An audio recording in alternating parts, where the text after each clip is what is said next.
I believe that our pensions are a contract we make with our employees. I am certainly not ever interested in taking away a pension that has already been earned, a benefit that has already been earned. But I believe it is possible to have productive dialogue on what future pensions should look like. And finally, I believe that it is possible to have a defined benefit pension such as the city has, as well as other opportunities moving into the future. But we have to have the ability to sit across the table with each other and look at total compensation for our employees, what that means in retirement, and the choices we have to make as a city of the things that we're going to fund. We do spend a significant amount of money on overhead to our salaried employees. We spend a significant amount of money on pensions. That is not a bad thing. It's not a good thing. It is simply a choice we have to make. We want the ability to make that choice here and not have Austin make it for us. Can we expect to see you in Austin in the next few weeks? I know it's been a social discussion the other day. How the mayor I am certainly going to go to Austin as much as necessary for this particular issue, but there are always issues of interest to the city of Houston and Austin. And I have a good legislative team up there representing the city of Houston, but I'll do whatever I need to do to make sure that we meet our agenda. Now, what about the union? I mean, the firefighters, they have been a little bit uneasy on this topic. They don't want to talk about that much. There are 3 unions and 3 pensions. That's 6 separate organizations. I think that one of the reasons that the Firefighters Union gets so engaged is that it's not a defensible situation that we have.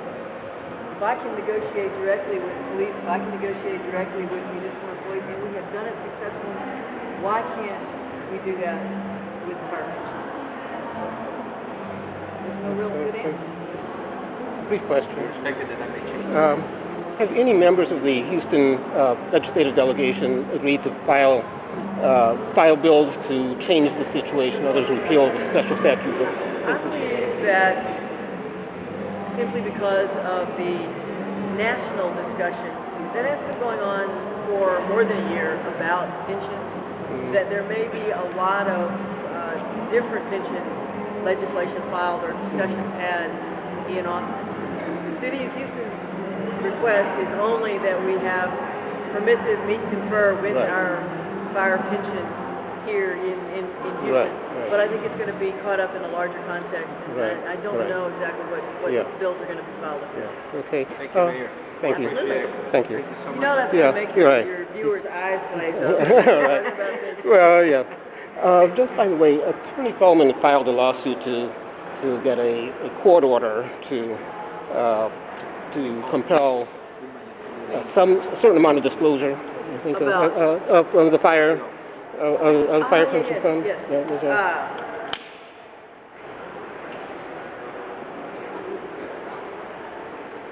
Right. If I were a private employer, and I used to be a small business owner, if I were a private employer, I would know when my employees were retiring, what they would make in retirement, what it cost me to insure each one of them individually, a whole range of information. I don't have any of that information on City of Houston employees, and I am being told by all of my pensions that I don't have any right to that information. Well, I think that's wrong. That the taxpayers of this region who pay the bill ought to know, and I, as someone who has to be responsible for a budget, ought to know when someone's going to retire and what my liability is in that retirement.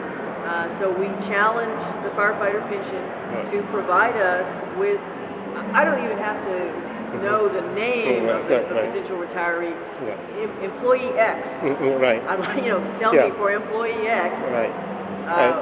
And that was the substance of the what is going to should be what my liability is, and they refuse. And so that the substance of the lawsuit is we just want the data. What's the progress of that? I don't understand why they feel that that it's appropriate to have it in the private sector, but not in the public sector. Sure. Yeah, and that was what I believe Mr. Feldman's brief was pretty clear on that. Has the court ruled on that yet? The court has not ruled on that. All right. Thank you very much.